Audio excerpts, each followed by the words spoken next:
And welcome to Grandad's Reviews.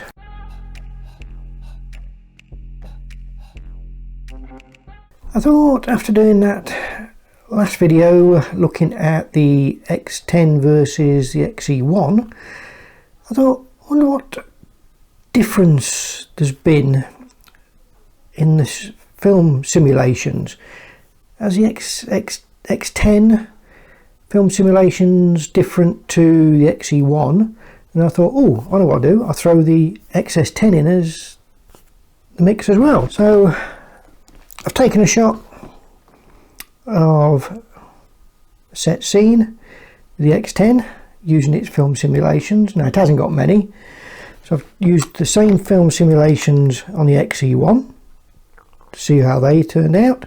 Same shots, same everything, and then took exactly the same shots with the X-S10, and we'll see what the differences are, if any. Have they changed? Let's take a look.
Right, we've had a look there, and the film simulations that the X10 has, the same film simulations on the X-E1, they're basically identical. You can't really tell a difference.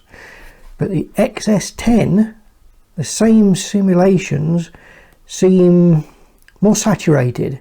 They're not identical. There is a difference. So obviously the latest X-Trans sensor is doing something slightly different with the film sims.